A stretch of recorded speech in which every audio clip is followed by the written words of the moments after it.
আমার রসুলের হুকুম মানো। আমার আল্লাহ বলতে পারতে বান্দারে শুধু আমি আল্লাহর হুকুম মানো, আমি আল্লাহর আদেশ মানো, কিন্তু আমার আল্লাহ শুধু নিজের কথা বলে আল্লাহ পৃথিবীর মানুষকে জানিয়ে দিয়ে বান্দারে আমি আল্লাহর হুকুম মানার সাথে সাথে আমার নবীর হুকুম মানো। আমি আল্লাহর ইত্তিবা করার সাথে সাথে আমার নবীর ইত্তিবা করো।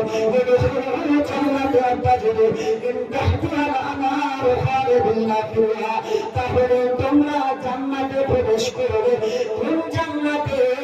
যে জান্নাতের নিচ দিয়ে আমি আল্লাহ ঝর্ণা ধারা প্রবাহিত করে রেখেছি। জান্নাত এমনি পাওয়া যাবে না, শুধু আল্লাহ আল্লাহ আল্লাহ আল্লাহ করলে জান্নাত পাওয়া যাবে না।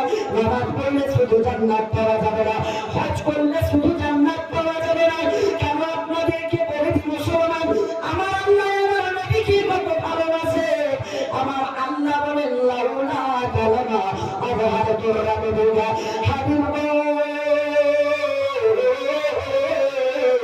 যারা পৃথিবীর বুকে আপনাকে ভালোবাসে না তাদেরকে এই হাদিসটি শুনিয়ে দেন, হাদিসে কুদসির কথা শুনিয়ে দেন। আমি আল্লাহ বলে দিলাম হাবিব যারা দুনিয়ার বুকে আপনাকে মানতে চায় না, আপনাকে ভালোবাসতে চায় না, আমি আল্লাহর কথা জানিয়ে দাও লাউলা কালামা আবহাওয়া তোরা বলবা হে হাবিব আপনাকে সৃষ্টি না করলে আমি আল্লাহ নিজে প্রকাশ হতাম না। তাহলে সেই নবীকে ছাড়া কিছু করা যাবে? আল্লাহ নবীকে তৈরি না করলে আমার আল্লাহ বলে হাবিব আমি গোপনে থাকতাম, আমাকে কেউ জানতো না, আমি প্রকাশ হতাম না। ওই জন্য আমি বলি মুসলমান আমরা সুন্নি হানাফি পারেরা পীর পন্থীরা আল্লাহর রাসূলকে মানি, নবীর আল্লাহকে মানি, আমরা বললাম জান্নাতীরা। তাতে কোনো ভেজাল নাই, আমরা জান্নাতি। কারণ নবী বলেছে, আমার নবীর দরবারে একজন ব্যক্তি এসে প্রশ্ন করেছিলেন ইয়া রাসূলুল্লাহ নবী গো দুনিয়ার মুখে কেউ যদি কাউকে ভালোবাসে নবী কিন্তু সেই ব্যক্তি ভালোবেসেছে, যাকে ভালোবাসলো তাকে কোনোদিন চোখে দেখবে না, শুধু তার প্রতি ভালোবাসায় রাখলো। ইয়া রাসূলুল্লাহ এই ব্যাপারে মাসলাটা একটু হাল করে দিন, এটার ব্যাপারে মাসলা কি আছে? আমার নবী বললেন প্রশ্নকারী শোনো, দুনিয়ার বুকে কেউ যদি কাউকে না দেখে ভালোবাসে হাসরের মাঠে সেই তার সঙ্গে হবে, হাসরটা তার সঙ্গে হবে। এক্সাম্পল বোঝাই, আমরা আব্দুল কাদের জিলানীকে চোখে দেখিনি কিন্তু আরবি শরীফ মানাই কিনা? আমরা ফাতিহার নামাজকে চোখে দেখিনি কিন্তু তার জন্য আমরা আপনার ফাতিহা করি। আমরা বাবা চোখে আমার নবীকে দেখিনি, নবীকে ভালোবাসে। কোন সাহাবীকে চোখে দেখিনি, সাহাবীদেরকে ভালোবাসে। তাবিঈদেরকে চোখে দেখিনি, তাবিঈদেরকে ভালোবাসে। তবে তাবিঈদেরকে চোখে দেখিনি, তাদেরকে ভালোবাসে। এই জন্য আমার নবী বলে পৃথিবীর বুকে যারা নবীকে ভালোবাসবে তাদের হাসর নবীদের সাথে হবে, যারা দুনিয়ার বুকে সাহাবীকে ভালোবাসবে তাদের যারা হাসরটা সাহাবীদের সঙ্গে হবে। পৃথিবীর বুকে যারা তাবিঈদেরকে ভালোবাসবে তাদের হাসর তাবিঈদের সাথে হবে, যারা তাবিঈদেরকে ভালোবাসবে তাদের হাসর তাবিঈদের সাথে হবে। পৃথিবীর বুকে যারা মুক্তিকে ভালোবাসবে তাদের হাসর মুক্তিদের সাথে হবে। এই জন্য আমরা সুন্নিরা বিনা হিসাবে জান্নাতি হয়ে যাব। কোনো ভেজাল থাকলো? নবীকেও ভালোবাসি, নবীর সাহাবীদেরকেও ভালোবাসি, নবীর সাহাবীর পরে যাদের ইসলাম তাবেঈ তাদেরকেও ভালোবাসি। তো যখন নবী বললেন যে যাকে ভালোবাসবে তার সাথে তার হাসরটা হবে, তা আমি আমার নবীকে ভালোবাসি, আমার নবী জান্নাতে যাবে, আমরা গোলামদেরকে সঙ্গে করে নিয়ে যাবেন জীবনে। কিন্তু মুসলমান আমাদের মধ্যে একটা কমি থেকে গেছে, নবীকে তো ভালোবাসলাম কিন্তু নবীর বলা কথার উপর আমল করতে পারলাম না। ঈদের দিনে ওই পবিত্র মদিনার গলি দিয়ে চলে যাচ্ছেন মুসলমান। আমার নবী দুনিয়ার বুকে যারা পোশাক পরতে পারতেন না তাদেরকে পোশাক বানিয়ে দিতেন, যারা না খেয়ে থাকতেন আমার বিশ্বনবী তাদেরকে পেট ভরে খাবার দিয়ে দিতেন, অসহায়দেরকে পরিযায়ী টেনে নিতে। আল্লাহর নবী মুস্তাফার আদর্শ ছিল কি বাবা? আপনারা শুনেছেন, তারপরেও আপনাদের ঈমান তাজা করার জন্য আপনাদের সম্মুখে ঘটনাটা তুলে ধরলাম। আল্লাহর নবী ঈদের নামাজের জন্য পথ দিয়ে চলে যাচ্ছেন যেতে যেতে রাস্তার একবারে কিছু সন্তান ছেলেরা খেলাধুলা করে। এই সময় একটা ছেলেকে দেখা যায়, ছেলেটার দুই চোখে চট করে পানি পড়ছে, আর ছেলেটার মাথার চুলগুলো এলোমেলো হয়ে আছে। ওই ছেলেটার শরীরে ছিঁড়াফাটা একটা পোশাক আছে। আল্লাহর নবীজির মনে কষ্ট করে মুসলমান, আল্লাহর নবী এক পা দুই পা করে গিয়ে বড় কষ্ট দিয়ে ওই বাচ্চাটিকে বলে, বাবুরে আজকে পবিত্র ঈদের দিন, তোমার চোখে কেন পানি রে বাবা? তোমার মাথার চুল কেন এলোমেলো হয়ে? তোমার শরীরে ছিঁড়া পাতা কাপড় কেন? তোমার শরীরটা ময়লা ধুলা কেন লেগে আছে? ওই সময় আমার নবীকে সেই ছেলেটি চিনতে পারেননি। তিনি কে? বলছেন, ওগো হুজুর, আপনি তো জানেন ভালো করে এই ঈদের দিনে মাথায় চুল সিধা করা থাকবে ওই ব্যক্তি যার দুনিয়াতে পা থাকবে। ওগো মহান ব্যক্তি, আপনি তো ভালো করে জানেন এই ঈদের দিনে শরীরে নতুন পোশাক ওই ছেলের থাকবে যার দুনিয়াতে ভালোবাসা বাবা পাবে। আপনি তো ভালো করে জানেন যার মুখে ঈদের দিনে হাসি পাবে তার খেলার সাথে তার বন্ধু ভাই রয়ে থাকবে। আপনি ভালো করে জানেন এই ঈদের দিনে তার শরীরে ময়লা ধুলা থাকবে না, যার মা বাবা থাকবে। আল্লাহর নবীর চোখ দিয়ে আরো যেন টপ টপ করে ফাটে পড়ে। আমার নবী ব্যাখ্যা করে জানতে চাইলেন, বাবুরে তোমার আব্বা নাই? বলে, আব্বা থাকলে আমি এখানে পথের ধারে বসে থাকতাম না। বলে, তোমার মা নাই? বলে, তাহলে শুনুন, আপনি কি আপনার পরিচয়টা তো আমি জানি না, কিন্তু আমার আব্বা আমি যখন ছোট ছিলাম দুনিয়া থেকে বিদায় নিয়ে গেছে। আমার আম্মা একটা পর পুরুষকে বিয়ে করে নিয়ে আমাকে রেখে চলে গেছে। যে ব্যক্তিকে বিয়ে করেছে সে আমাকে ভালোবাসে না, এই জন্য আমি পিতা দ্বারা সন্তান, মাথায় চিরনি নাই, শরীরে নতুন কাপড় নাই, শরীরে ময়লা ধুলা লেগে আছে। আমার রাহমাতাল লিল আলামিন মুস্তাফা নবী আমার সঙ্গে সঙ্গে ছেলেটিকে দেখলো না তার শরীরের ময়লা ধুলা, দেখলো না তার শরীরের ছিঁড়া ফাটা কাপড়, দেখলো না আমার নবী তার মাথায় চিরনি নাই। সঙ্গে সঙ্গে ছেলেটিকে বুকে জড়িয়ে ভালোবাসতে শুরু করলো। দেখাতে পারবেন খালতি করে এমন একজন বাপকে যে একটা ফকিরের সন্তানকে কোলে নিয়ে একটু মায়া করেছে ঈদের দিনে? না, আমরা শুধু নামের মুসলমান হয়ে আছি বাবা, কামের নয়। নবী বলছেন পৃথিবীর মুখে যেই দিন ঈদ হবে মুসলমান, গোটা এলাকা সার্চ করে দেখো কে ইয়াতীম বাবা হারা সন্তান আছে। তুমি তোমার ওই ছেলেটিকে ভালোবাসা দিয়ে বাবার বাবার ভালোবাসাটা দেয়, কিন্তু নবী বলেছেন ওই ইয়াতীম ছেলেদের সামনে যাদের মা নাই বাবা নাই, ওই ইয়াতীম সন্তানদের সামনে তোমরা নিজের সন্তানকে আদর করিও না। কেন? সন্তানের সামনে যদি ওই এতিম ছেলের সামনে নিজের আওলাদকে নিজের সন্তানকে মায়া করে ভালোবাসবেন, ওই ছেলেটির মনে দুঃখ হবে, মওলা আজকে যদি আমার আব্বা থাকতো, আমার আব্বাও এই চাচার মতো আমাকে ভালোবাসতো। আল্লাহ নবী আরো বললেন, পৃথিবীর বুকে তোমরা কোন স্ত্রীর সামনে নিজের স্ত্রীকে ভালোবাসো না, নইলে তার মনে দুঃখ হবে, মনে মনে বলবে মওলা আজকে যদি আমার স্বামী আব্দুর রহমান বেঁচে থাকতো, এই ভাইটার মতন করে আমার স্বামী আমাকে ভালোবাসতেন।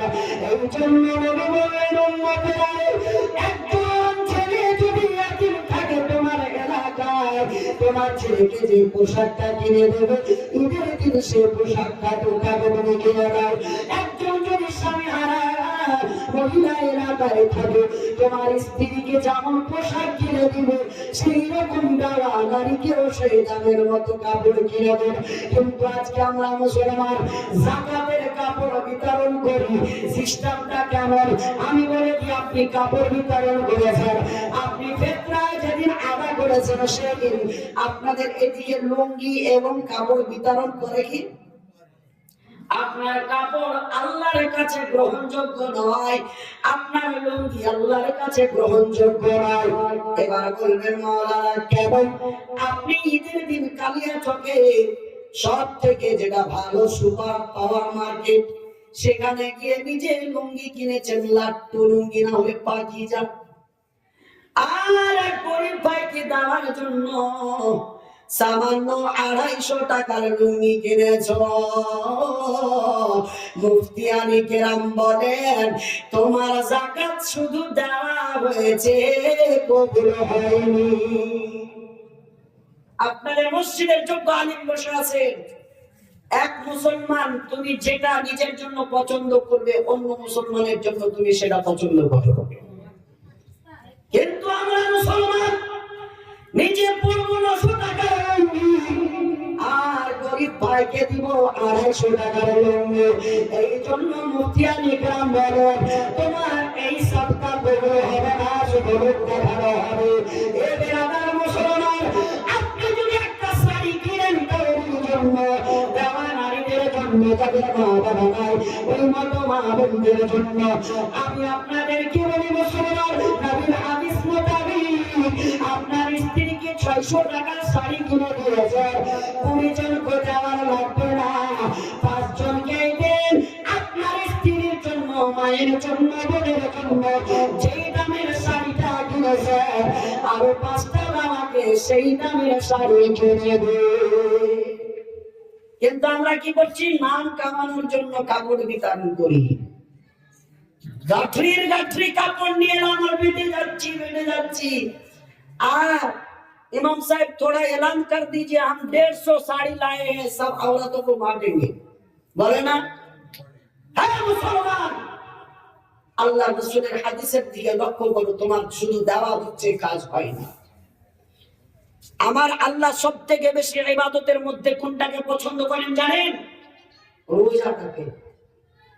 কেন বলি রোজা?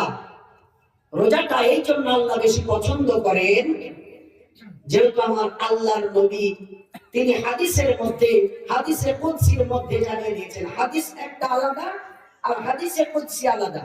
হাদিসে কুদসি হচ্ছে আল্লাহর কথা নবীর জবান, জোরে বলেন সুবহানাল্লাহ। আর হাদিস হচ্ছে কোনটা? যেটা কথাও আমার নবীর শরীয়ত মোতাবেক আর জবানটাও আমার নবীর, এটা হচ্ছে হাদিস। যেটা আমার নবীর নিজের মুখের বাণী সেটা হচ্ছে হাদিস, আর যেটা হচ্ছে কথা আমার আল্লাহ আর বর্ণনাকারী হচ্ছে আমার নবী, এটা হচ্ছে হাদিসে কুদসি। তো হাদিসে কুদসির মধ্যে পাওয়া গেছে যে রোজা সবথেকে বেশি মূল্যবান ইবাদত, এই জন্য যে রোজার বিনিময়ে যেটা পারফেক্ট পায় আমার বান্দা, রোজার বদল যে বেনিফিট পায় আমার বান্দা, রোজার বদল যে সওয়াবটা পায়, ওই রোজার বদল আমি স্বয়ং আমার বান্দার হয়ে যাই, সুবহানাল্লাহ। আমি নিজেই তার বদলা আমি আল্লাহ দিয়ে দিই। রোজা আমার জন্য, এবার আপনি বলবেন মাওলানা রোজার ফজিলতটা এত কেন বাড়িয়েছেন আমার আল্লাহ পাক? বলে শোনো পৃথিবীর মুসলমান, আজকে মানুষ নামাজ পড়তে পারে, কিন্তু নামাজ পড়া যায় লোক দেখানোর জন্যেও। লোক দেখানো নামাজ পড়া যাবে। আপনার নতুন বেটির বাড়ি গেছেন, বিহাই নামাজ পড়ছে, আপনি মনুর ভাই শুনো নামাজ পড়তে জানেন না, যদি নামাজ না পড়ি বলবে আমাদের বৌমা সালমার বাবাটা কত মোটা বুদ্ধা, নামাজ পড়লো না, শুয়ে থাকলো। এই জন্য চলে গেলেন মসজিদে নামাজ পড়ার জন্য। এই জন্য বলা হয়েছে লোক দেখানো নামাজও পড়া যায়, লোক দেখানো হজ করা যায়, লোক দেখানো নামাজ পড়বেন যাতে আমাকে সবাই বলে নামাজি, লোক দেখানো হজ করা যায় যাতে মানুষ আমাকে বলে হাজি, লোক দেখানো যাকাত দেওয়া যায় যাতে আমাকে মানুষ বলে গাজী। কিন্তু আমার আল্লাহ বলে বান্দারে, পৃথিবীর মুখে আমার একজন বান্দা রোজা রাখবে, এই রোজাটা হচ্ছে জিসমি ইবাদত, যে রোজা রাখবে সে জানবে আর আমি আল্লাহ জানবো। রোজাটা লোক দেখানো নয়, নামাজ পড়লে মানুষ দেখতে পাবে, যাকাত দিলে মানুষ দেখতে পাবে, হজ করলে মানুষ দেখতে পাবে, কিন্তু বাহারে বান্দা যখন তুমি রোজা রাখো একমাত্র তুমি জানো আর আমি আল্লাহ জানি, তৃতীয় কেউ জানে না। এই জন্য রোজা হচ্ছে আমি আল্লাহর নিকটে সব থেকে বেশি উত্তম, আমি আল্লাহর কাছে সব থেকে প্যারা। আল্লাহ পাক রব্বুল আলামিন বলেন, বান্দা তুমি নামাজ পড়েছো, এই নামাজ পড়ার নেকি কিরামান কাতিবিন লিখলো, হজ করলা তুমি, হজ করার নেকি কিরামান কাতিবিন লিখলো, যাকাত দিলা তুমি, এই যাকাতের নেকি কিরামান কাতিবিন লিখলো। কিন্তু বান্দারে, যখন রমজান মাস চলে আসলো, রমজান মাস শুরু হলো, রোজা তুমি রাখলে, ওই রোজার নেকিটা আমি আল্লাহ নিজেই কুদরতি হাতে লিখে দিই। তাহলে এই রোজাকে আমরা অবহেলা করবো কেন? যখন রোজার টাইম আসে, শরীর চলে না, একটা রেখেছি আর দ্বিতীয়টা রাখতে পারবো না, এমনটা বুদ্ধা মহিলা, দেখো তুমি অবস্থাটা কি হবে। এই রমজান মাসে যারা বাহানা করবে তারা খুব গুনাহগার হবে, তাদের নাজাত হবে না। কেন? আপনারা শুনেছেন হয়তো ইমাম সাহেবের মুখ থেকে, হযরতে আনাস, হযরতে আবু হুরায়রা তিনি বর্ণনা করছেন, যখন রমজান মাস বিদায় নেয়, শেষ একটা রাত থেকে যায়, নবীর হাদিস, সেই রাত্রের বেলা আসমান কান্না করে, মুসলমান জমিন কান্না করে, মালায়েকা ফেরেশতারা কান্না করে। আমার নবী বক্তব্য দিচ্ছেন মসজিদে নববীতে, আমার নবী যখন বললেন, ওরে আমার সাহাবারা রে, এই রমজানের আজকের শেষ রাত, রমজান বিদায় নিচ্ছে, আসমান কাঁদে, জমিন কাঁদে, আল্লাহর ফেরেশতারা কাঁদে।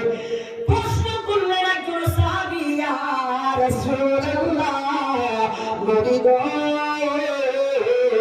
কেন আপনার আসমান কাঁদবে, কেন আপনার জমিন কাঁদবে, কেন আল্লাহর ফেরেশতারা কাঁদবে?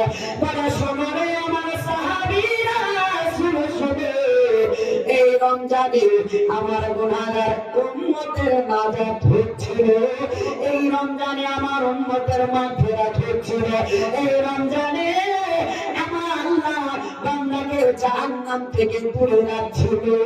এই রমজান বিদায় নিচ্ছে, উম্মতের আর অন্য মাসে মাগফিরাত হবে কিনা গ্যারান্টি নাই, এই রমজানে বান্দা জাহান্নাম থেকে নাজাত পাবে কিনা গ্যারান্টি নাই। এই দুঃখে জমিন কাঁদে, আসমান কাঁদে, ফেরেশতারা কাঁদে। গুনাহ আপনার, নাজাত পাচ্ছেন আপনি, ভুল করেছেন আপনি, মাগফিরাত হচ্ছে আপনার, জমিন কাঁদছে আপনার জন্য। কিন্তু আমরা একবারও কেঁদেছি? মৌলভী সাহেব আলমেদা পড়বো নাকি, ওই যে গত শুক্রবার যে গেল তারাগাদি, 72টা ফোন আসছে, আলবেদা হয়ে যাবে নাকি? আজকে যে মুলবি আলবেদা পড়বে ও নিজে হাদিস কোরআন মতলব গড়িয়ে তৈরি করেছে নাকি? আলবেদা কেন পড়বো? যদি ভাগ্যে না থাকে শুক্রবার যদি ঈদ হয়ে যায় তাহলে আলাদা কথা, এটা নিজে কোনো মশলা তৈরি করা যাবে না, আলবেদা পড়া যাবে না। যেমন নামাজ পড়েন জুমার তেমন নামাজ পড়বেন, আলবেদা বলে আজকে কোনো কিছু হবে না। আমাদের এলাকায় বহু জায়গাতে এই যে ঈদের পূর্বের দিন তো যেটা জুমা হলো তার আগের জুমাতেই তার আলবেদা পড়ে গিয়েছে। ই মোটা বুদ্ধা মুল্লিরা হাদিস কোরআন পড়েও বুঝতে শিখলো না। আরে চাঁদ দেনেওয়ালা আল্লাহ, তুমি কোন টেকার কাটমাল্লা যে তুমি জেনে শুনে আজকে আলবেদা পড়ে নিচ্ছ? একটা মসজিদের খবর পেলাম, আগে জুমা পড়ে গিয়ে বলছে হ্যাঁ মৌলভী সাহেব ঈদ হয়ে যাবে শুক্রবারে, ফের নাকি বলে আলবেদা পড়েছে। আস্তাগফিরুল্লাহ। এইসব দিমাগ কেন নিচ্ছেন বলেন তো? আমার আল্লাহ পাক যেই দিন আপনার আকাশে চাঁদ দেবেন চোখে পড়লে, আজকে কিছু মৌলভীরা আমার সৌদি আরবকে দলিল বানিয়ে দিয়েছে, সৌদিতে আজ ঈদ হয়ে গেছে, কালকে আমরা পড়বো আকাশে যদি 29 তারিখে যদি আপনার চাঁদ দেখা না যায়, আর যদি সৌদি পড়ে আপনার ভারতের লোক যদি চাঁদ না দেখে, তাহলে সৌদিকে দলিল বানিয়ে ঈদ পড়াটা এটা শরীয়ত মোতাবেক ভুল হবে। কারণ আপনি চাঁদ দেখেননি, সৌদি দেখেছে, ওরা পড়েছে, তুমি দেখোনি। আর যদি 30 তারিখ পূর্ণ হয়, সৌদি যদি 30 তারিখ পূর্ণ করে ঈদ পড়ে, আপনিও 30 তারিখ পড়েন, সৌদির দলিল লাগবে না, চাঁদ দেখাও লাগবে না, 30 তারিখ পূর্ণ হয়ে গেছে, আপনি শাওয়াল মাসের 1 তারিখে ঈদ পড়েলেন, কোনো গুনাহ হবে না, আলহামদুলিল্লাহ, আমার আল্লাহ খুশি হয়ে যাবে। কিন্তু এগুলো মাসলা নিয়ে টানা হাজরা চলছে না হাজরা কেন? তুমি শরীয়তের মালিক, নবী বলেছেন রোজা ধরো চাঁদ দেখে, ইফতারি করো চাঁদ দেখে। হ্যাঁ, তাহলে আমরা মুরগিরা কেন এসব করে বেড়াচ্ছি? দিল খারাপ হে ভাইয়া, আমরাই হাঁকাবাহা করছি, না তো স্ত্রী যে ঘরে হাঁকাবাহা করছে, বাজার করতে যেতে হবে, নমাজ টমাজ সেরে টেরেতে হলে তো স্ত্রীটার কাছে যে দুটা ভালো কোনো গল্প শুনতে পারবো। হায় মুসলমান, কি করলাম দুনিয়াতে এসে? রমজানটা এসছে তবু আমাদের শান্তি নেই, শুধু ঈদ ঈদ ঈদ নিয়ে আমরা ওই হুল্লোড় করে বেড়াই। হে মুসলমান বাবা, জীবন হয় না, সুন্দরভাবে রোজা রেখেছিলেন, সুন্দরভাবে 5 ওয়াক্তের নামাজ পড়েছিলেন, সুন্দরভাবে তারাবি আদায় করেছিলেন, সুন্দরভাবে রাত থেকে ইবাদত করেছিলেন। আমার আল্লাহ বলেন, হে পৃথিবীর বান্দারা, রমজানকে সুন্দরভাবে বিদায় দিয়ে তুমি পাক পবিত্র হয়েছে, আমি আল্লাহর জিকির করে আমি আল্লাহ ওয়াদা করলাম, ফিতরা দাও, তোমার রোজা পবিত্র হবে, ঈদগাহতে এসে নামাজ পড়ো। কেন? আমি নবীর সাথে ওয়াদা করেছি, এই ঈদগাহতে যারা হাজিরি দিবে, রমজানের পরিপূর্ণ রোজা করে পাক পবিত্র হয়ে ঈদগাহতে আসবে, সেই ব্যক্তির আমি আল্লাহ নাজাত দান করে দেব। কেন? জিয়াউল ওয়াইদির কিতাবের মধ্যে পেলাম, ঈদের দিন ইবলিস শয়তান চিৎকার করে কান্না করবে, তার জানালা দৌড়িয়ে আসবে, আব্বা আপনার হয়েছেটা কি, কে মেরেছে বলেন, তার হাড্ডি গুঁড়া করে দিব। বলছে বাজারে আজকে আমাকে কেউ মারেনি, কেউ গালি দেয়নি, কেউ কষ্ট দেয়নি, তাহলে কেন কাঁদছেন আব্বা? বলে তোমরা কি জানো না আজকে শাওয়াল মাসের 1 তারিখ ঈদের দিন, আমার আল্লাহ নবীর সঙ্গে ওয়াদা করেছে, আপনার উম্মতের যত গুনাহ হয়েছে আজকে ঈদের দিনে ঈদগাহে পৌঁছে নামাজ পড়লে আমি আল্লাহ তাদের মাগফিরাত করে দেব। হে বেটারা রে, আমি ইবলিস চেষ্টা করে কাউকে ঈদগাহ যাওয়াতে বাধা দিতে পারলাম না, এই দুঃখে আমি ইবলিস কান্না করছি। জোরে বলেন নাউজুবিল্লাহ। আমাদের নাজাত হচ্ছে, ইবলিসের পেটে ব্যথা হচ্ছে, এই দুঃখে কান্না করছে। বেরাদার মুসলমান, আপনারা হয়তো ভাববেন মৌলভী সাহেব রোজা পার হয়ে ফেরিক লাগে না কইছেন, তো রোজা কি আর আসবে না? আমাদের কি পুরো সিদ্ধ হবে কিনা? না ভুল করছি? যদি বলেন তো আমি চেঞ্জ করে দিচ্ছি। জরুরি আছে। কেন? এইসব জিনিস আমাদের দিমাগে থাকে না। এই রোজার মাস পার হলো, রমজান মাসে যখন প্রথম রাত আছে আল্লাহর রহমতের দরওয়াজা খুলে যায়, খাস রহমতের দরওয়াজা। কেন? আমার আল্লাহর খাস রহমতের নজরটা যেই বান্দার উপর পড়বে সেই বান্দা হয়ে যাবে জান্নাতে। এই জন্য আমার আল্লাহ খাস রহমতের দরওয়াজা খুলে দেন রমজান মাসে। আর আমাদের আপনাদের উপর যখন আল্লাহর খাস রহমতের নজরটা পড়বে আমরা জান্নাতি হয়ে যাব। এই মুসলমান, আমি একটা ফজিলত বলি, রমজান মাসের রোজা করা, রমজান মাসে ইবাদত করা। আপনি অন্য মাসে নফল পড়বেন, শুধু নফলের সওয়াব পাবেন। অন্য মাসে ফরজ আদা করবেন, শুধু আপনি ফরজের সওয়াব পাবেন। কিন্তু আমার বিশ্ব নবী বললেন উম্মতেরা, এই পবিত্র রমজানুল মুবারক মাসে কেউ যদি একটা নফল ইবাদত করে যায় অন্য মাসে ফরজ আদা করে যতটা নেকি হয়, রমজান মাসে নফল ইবাদত করে ততটা নেকি হয়। জোরে বলেন সুবহানাল্লাহ। আর নবী বলছেন রমজান মাসে কেউ যদি ফরজ আদা করে যায় তাহলে 70টি ফরজ আদা করার নেকি আমার উম্মতের আমলনামায় আমার আল্লাহ দান করে দেন। রোজার মাসে মসজিদে দান করেছেন নবী পাক সাল্লাল্লাহু আলাইহি সাল্লাম বলেন, পৃথিবীর যে কোনো মসজিদে আমার যদি উম্মত রমজান মাসে একটা মোমবাতি জ্বালিয়ে মসজিদকে আলোকিত করে, ওই উম্মত যখন মৃত্যুবরণ করবে তার কবরে আমার আল্লাহ জান্নাতি নুরানি আলো দিয়ে তার কবরটাকে আলোকিত করে দিবে। এই জন্য মৌলভী সাহেবরা বেশি মসজিদের জন্য রমজান মাসে দান চাবে। একটা মোমবাতি জ্বালার পরিমাণ টাকা মসজিদে দিবেন, আপনি মরবেন, আপনার কবরে আমার আল্লাহ জান্নাতের লাইট জ্বালিয়ে আপনার কবরকে উজ্জ্বল করবে। হে মুসলমান, ডানে সামনে আমার বামে এবং আমার এই যে সামনে আপনারা বসে আছেন, মসজিদের জন্য আপনাদের কাছে জোর করব না, 200-500 করে যদি আপনাদের কাছে থাকে আপনারা নিয়ে আসেন। অবশ্যই আপনাদের জন্য আমি মুসাফির দোয়া করব। আপনাদেরকে বলেছি গত বছর আমি মাহারা সন্তান, ছোটতেই আমি মাকে হারিয়ে ফেলেছি। আপনারা অবশ্যই যে যা পারবেন নিজের ইচ্ছায়, কমিটির লোক যারা ভাইরা আছেন তারা নিজে নিজে আপনারা একটু গিয়ে দেখেন, যদি কেউ দেনেওয়ালা আছে অবশ্যই দিবেন। আমি বক্তব্যকে এদিক ওদিক করে সময় নষ্ট করবো না। আপনারা অবশ্যই যারা দেনেওয়ালা আছেন অবশ্যই দিবেন। একটা তুরুত করে একটা গজল পড়বো, তারপরে আমার বক্তব্য আগে নিয়ে যাবো। আল্লাহুম্মা সাল্লি আলা সাইয়্যিদিনা রানা মুহাম্মাদ সাইয়্যিদিনা ওয়ালা আলি মাওলানা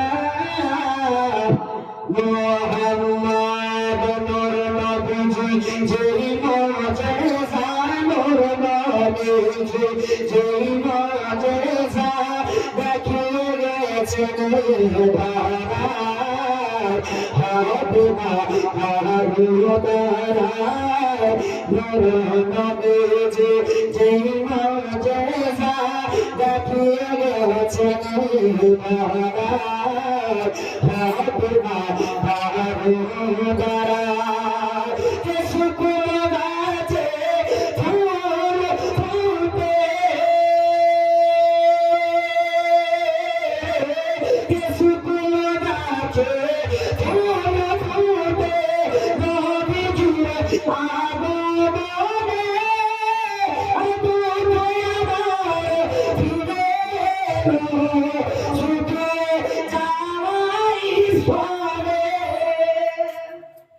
সুবহানাল্লাহ বলবেন না? আমার নবী আগমনে শুকনো গাছ তারও তাজা হয়ে গেছিল। আর আমার নবীর ছোঁয়াটা মাতে একটা আপনার ছাগলের আপনার স্তনে দুধ ছিল না, নবীর হাতের স্পর্শ পাওয়াতে স্তনে পরিপূর্ণ দুধ এসেছিল। তাই কবি বলে হে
এবার মুসলমান আমার নবী পাওয়ার কত আল্লাহ নবী মুস্তাফা যেখানে যেতে পারছেন জিবরাইলের সেখানে যাওয়ার ক্ষমতা হয় না, তাই যে আমার মুস্তাফা নিজের কলমে লিখতেছেন শেষ ছন্দ কে জিবরাইলে গিয়ে সিদরাই বলে আমি আর যাব না, আর আগে গেলে আমার গানা চলে যাবে থাকবে না, আমার গানা চলে যাবে থাকবে না, বসে থাকে জীবনের ক্ষমতা না হবে না থাকারও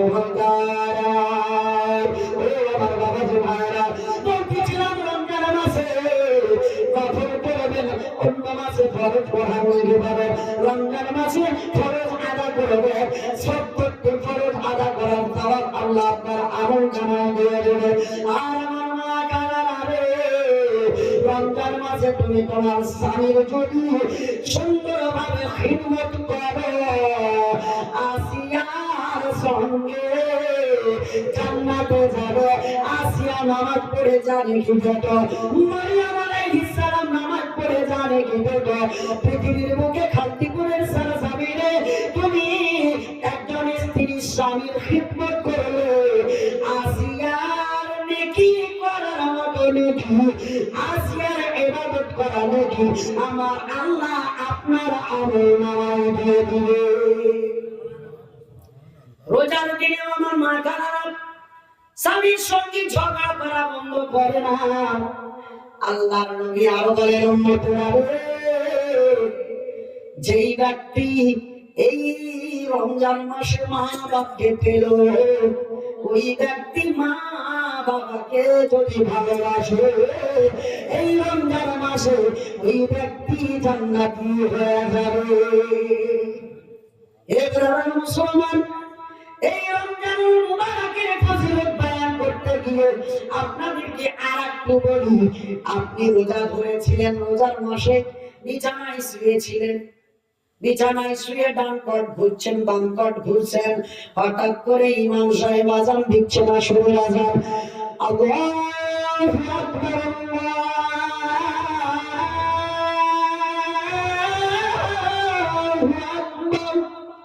আযান হয়ে গেল, হাইয়া আলাস সালাহ,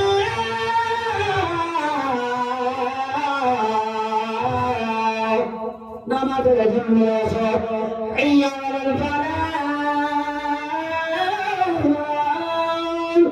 কল্যাণের জন্য আসো, কামিয়াবির দিকে আসো। ইমাম সাহেব যখন বললেন আপনি ডান কট বাম কট ঘুরছেন, রোজা তুলে আছেন, যখন নামাজ পড়ার জন্য উঠছে আপনার বিছানা আমার আল্লাহকে বলে মাওলা আপনার বান্দা রোজা রেখেছে, আযানের আওয়াজ শুনে আমি বিছানার উপর থেকে উঠে দাঁড়াচ্ছি। হে আল্লাহ, আপনার এই রোজাদার বান্দাকে কালকে জান্নাতি বেডে শুইয়ে দিয়ে, জান্নাতি বিছানায় শুইয়ে দিয়ে আপনার বিছানা আপনার জন্য দোয়া করে। হে আমার আব্বারা রে, রোজা রাখবে আপনার জন্য ফেরেশতা দোয়া করবে, রোজা রাখবেন আপনার জন্য আপনার বিছানা দোয়া করবে, রোজা রাখবেন রোজা করে নামাজ পড়ার জন্য আপনি বাবনা হাতে নিয়ে ওযু করবেন, আপনার জন্য আপনার বাবনাটা দোয়া করবে, আপনি ভাবে রেখে নামাজ পড়ার জন্য দাঁড়িয়ে যেই জায়গায় নামাজ পড়বে ওই জায়গা পর্যন্ত আপনার মাগফিরাতের দোয়া করতে থাকে। সব দিক থেকে অফার, কিন্তু পারছি না, পুলিশের অবস্থা খারাপ, একটু কমলে লাগলো কুর্সি নেই কার बैठते हैं बाबू নামাজ পড়ने के लिए, নামাজ হবে না কুর্সিতে বসে বসে, দাঁড়ানো শর্ত আছে, ফরজ আছে, দাঁড়াতেই হবে। আপনি যদি বলেন আমি চেয়ারেই বসে বসে নামাজ পড়বো, নামাজ হয় না। চেয়ারে বসার আগে না হলে 2 সেকেন্ড 1 সেকেন্ড আপনাকে দাঁড়াতে হবে, কিয়াম আদা করতে হবে, ফরজ আদা করে তাহলে আপনি চেয়ারের সাহারা নেন। কিন্তু এখনকার বাবুরা আমার চেয়ারে বসে আল্লাহু আকবার হবে না। জিজ্ঞেস করেন ইমাম সাহেবকে যে কিয়াম শর্তে, আর যদি তুমি খুবই খুবই অসহায় পারছো না তাহলে শুয়ে শুয়ে ইশারাতার নামাজ পড়ো, কুরসিতে পড়ে তুমি কিয়াম এটা নষ্ট করতে পারো না। কেন 1 সেকেন্ডও দাঁড়া যাবে না, এতই তুমি অসুস্থ হয়ে গেছো। 2 সেকেন্ডও দাঁড়ানো যাবে না, এতই তুমি অসুস্থ হয়ে গেছো। কিন্তু মুসলমান আজকে ওয়াফারের মধ্যে ওয়াফার, চেয়ার নিয়ে নামাজ পড়বে তাহলে তো কবে পয়সাওয়ালা মানুষ। কিন্তু এটা কথা আমি লক্ষ্য করে দেখবেন, যারা গরিব কোমর নিয়ে ব্যথা চেষ্টা করবে বসে পড়বে, কিন্তু চেয়ার মসজিদে নিয়ে যাবে না। আর যার কাছে আছে কোটি কোটি টাকা চেয়ার নিয়ে নামাজ পড়বে, কথা বলেছি পয়সাওয়ালা নাই চেয়ার নিয়ে যাবে মসজিদে নামাজ পড়বে। হ্যাঁ মুসলমান, চেয়ারে নামাজ পড়েন বারণ নেই, কিন্তু বসার আগে আপনাকে দাঁড়াতে হবে, না হলে ওই 1 সেকেন্ড পরিমাণ দাঁড়িয়ে আপনি থাকেন আল্লাহু আকবার দাঁড়িয়ে বলে দিলেন দেখছেন পারছি না দাঁড়িয়ে থাকতে, বসে যান চেয়ারে, কথা বুঝতে পারছেন। কিন্তু এইটুকু আমাদের কাছে সময় নাই। হে ব্রাদার মুসলমান, আপনাদেরকে বলতেছিলাম এই পবিত্র রমজানুল মুবারক আল্লাহ পাক রব্বুল আলামিন আমাদেরকে দিয়েছিলেন, আমরা সেটাকে হৃদয় করলাম। কত দুঃখ হয়েছিল, তাহির আত্মারের ভিডিও দেখলাম, সুবহানাল্লাহ সুবহানাল্লাহ। দাওয়াতে ইসলামের উনি একজন বিখ্যাত আলেম তাহির আত্মারি সাহেব ভেঙে ভেঙে কাঁদছিলেন রমজান বিদায় নিয়ে যাওয়াতে। আমরা কাঁদতে পারিনি। ঈদ হবে কালকে, আনন্দ করব। এই যে আসলাম, মাল্লা পার করেছি, আল্লাহু আকবার। সূর্যাপুরের আগে থেকে কিসের এত মেলা হয়ে গেছে, কাল বৃষ্টি হয়েছিল, ঈদের মেলা মানাইতে পারেনি, সেজকে সবাই ঈদ মানেছে। আস্তাগফিরুল্লাহ, আস্তাগফিরুল্লাহ। এই অবস্থা আমরা মুসলমানদের। আর 10টা নারীর মধ্যে একটা নারী হয়তো পর্দার সহিত আছে, সম্পূর্ণ বেপর্দার সাথে। এই ঈদ আমরা মানাচ্ছি। ঈদ মানে হচ্ছে আনন্দ, লটকার আনা, বারবার আনা, লটকার আনা, এটা মানে ঈদ। তো ঈদে আনন্দ কি করে করব? আল্লাহর জিকির করে আনন্দ করব। কেমন করে শুনেন, আল্লাহর নবীর সাহাবী দ্বিতীয় নম্বরের খলিফাতুল মুসলিমিন আমিরুল মুমিনিন উমর ইবনে খাত্তাব রাদিয়াল্লাহু তাআলা আনহু ঈদের দিনে বাবা দেখতেছেন তার পুত্র সন্তানের বুকে তার বেটা একটা ছিড়া শার্ট গায়ে দিয়ে, একটা ছিড়া পাঞ্জাবি গায়ে দিয়ে ঈদের দিনে নামাজ পড়ার জন্য বের হচ্ছে। মুসলমান সঙ্গে সঙ্গে উমর ইবনে খাত্তাব তার সন্তানের দিকে তাকিয়ে থাকতে থাকতে ছিঁড়া কাপড়টা শরীরে পড়তে রেখে আপনার উমর ইবনে খাত্তাবের চোখে ঝরঝর করে পানি পড়ে গেল। বলে বেটা রে, আজকে তুমি একজন খলিফার ছেলে, আজকে তুমি একটা ছিঁড়া শার্ট গায়ে দিয়েছো ঈদের দিনে।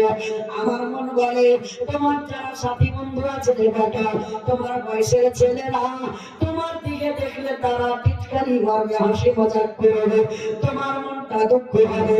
হে মুসলমান, আজকে আমি 10,000 টাকা মাস কামাই, আমার বেটাকে 500 টাকা দিয়ে একটা প্যান্ট কিনে দিতে হয়, আমার বেটাকে একটা 500 টাকা দিয়ে শার্ট কিনে দিতে হয়, 1000 টাকা ছেলের পিছনে খরচা করতে হয়। কিন্তু যিনি খলিফাতুল মুসলিমিন আমিরুল মুমিনিন উমর ইবনে খাত্তাব, তার বেটার শরীরে ছিঁড়া কাপড় দেখে দুঃখ ভান করলেন বাবা। আর যেন বললেন বেটা রে, তোমার বন্ধুরা দেখলে টিটকারি মারবে, তুমি খলিফার ছেলে, তোমার অবস্থা এইরকম কেন? তোমার মনে দুঃখ হবে। এ বেটা, এই দুঃখে আমি উমর কান্না করতেছে।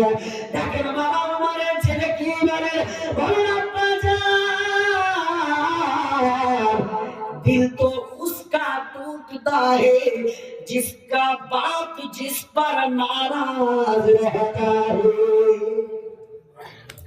अरे अब्बा, दिल तो तार भांगे, মনে দুঃখ তো তার হয় যার আব্বা সন্তানের উপর নারাজ থাকে।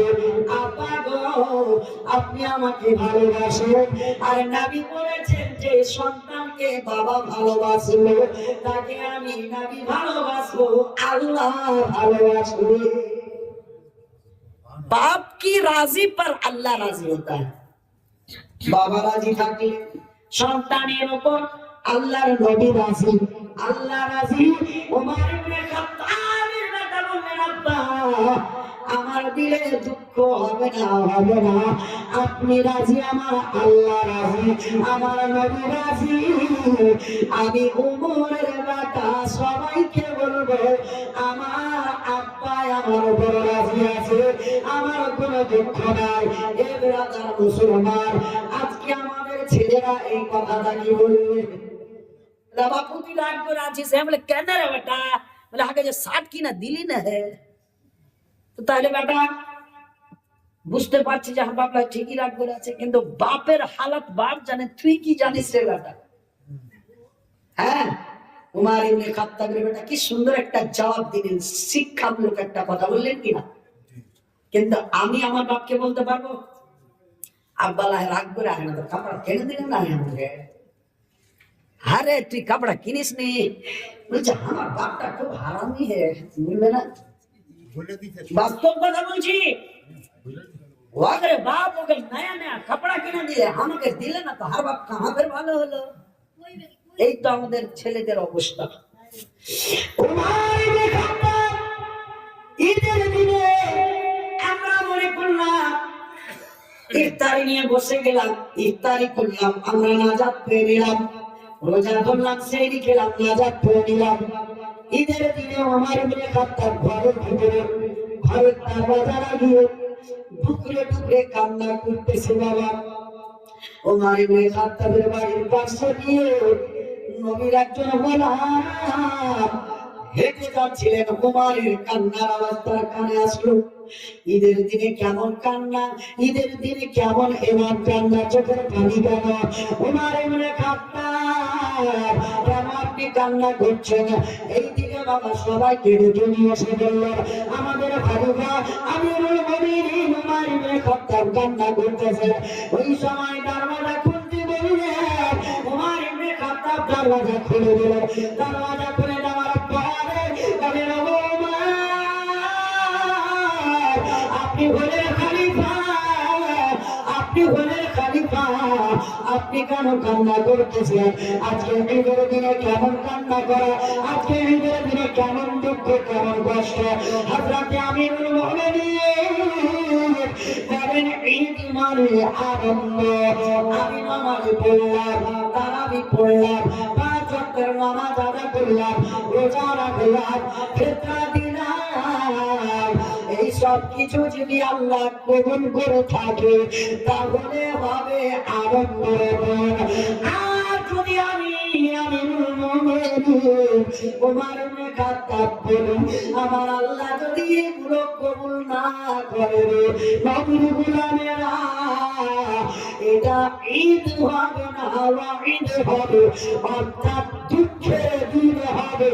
জানি না আমি উমারের রোজা আল্লাহ কবুল করবে কিনা, আমি উমারের নামাজ কবুল করবে কিনা, আমি উমারের ফিতরা কবুল করবে কিনা, এই দুঃখে আমি উমার কান্না করতেছি। দেখেন শিক্ষা দিচ্ছে উমার ইবনে খাত্তাব। এই জন্য কান্না করছি যে এই ঈদের দিনে খুশি তো সেই মানাবে যার সবকিছু আল্লাহ কবুল করবে। আমার তো কোনো গ্যারান্টি নাই আল্লাহ কবুল করবে কি করবে না। যিনি হচ্ছেন দ্বিতীয় নম্বরে 10 জন সাহাবার মধ্যে দ্বিতীয় নম্বরে জান্নাতি টিকিট পানেওয়ালা তিনি উমারের ভাবনা এটা। আর আমি মুন্ডুর ভাই সেন্টু 12 মাস নামাজ 11 মাস নামাজ পড়লাম না, রোজার মাসে 2-4 রাকাত পড়লাম, हम জান্নাতি। আর একজন জান্নাতি সাহাবী তিনি ভরসা করতে পারেন না, এত ভয় করতেন মহান আল্লাহকে। রোজাদারের জন্য সবথেকে উত্তম গিফট কি জানেন? ইফতারির টাইমে নিজের সামনে ইফতারি রেখে যেটা খুশি হয়, আর দ্বিতীয় খুশি হয় আমার আল্লাহর কুদরতি চেহারা দর্শন করতে পারবে। হে বেরাদার মুসলমান, নবীকে ভালোবাসতে হবে। নবীকে ভালো না বেছে আপনি যে এতগুলো করছেন, তো আজকে আমাদের রোজা রাখাতে মন কেন লাগে না? মূল কারণটা আমি এতগুলো যে বললাম তার মূল কারণ এখন বলছি। রোজা রাখার জন্য মন কেন চাই না? মসজিদ তারাবির মসজিদ কেন ফাঁকা, কেন মন চাই না? 5 ওয়াক্তের নামাজ 1800 ঘরের একটা ইমাম জামা মসজিদে নামাজ পড়ছেন মাত্র 2 থেকে 3 কাতার নামাজি নিয়ে, নামাজে মন কেন লাগে না? কারণ হচ্ছে একটাই, আমরা নবীকে ভালোবাসতে পারলাম না। কথা বলে বলেন ঠিক আছে? নবীকে যদি ভালোবাসতে পারতাম রোজাও রাখতাম মন থেকে, ইবাদত করতাম মন থেকে, তাসবিহ পড়তাম মন থেকে, জিকির করতাম মন থেকে। আজকে আমাদের এইগুলো মনের মধ্যে নাই।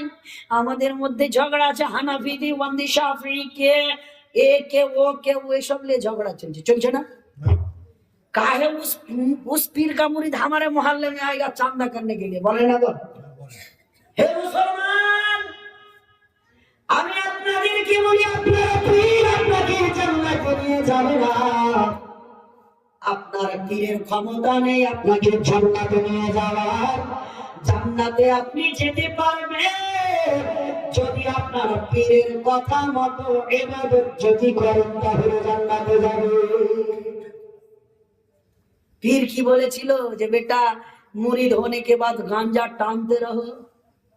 যত বেশি পীরের মুরিদ হচ্ছে তত বেনামাজির সংখ্যা বাড়ছে। কি হযরত বলছি বর্তমানের কথা, আপনারা মনে দুঃখ করেন না যে আমরা মুরিদ হয়েছি তাই লাগছে বলছে।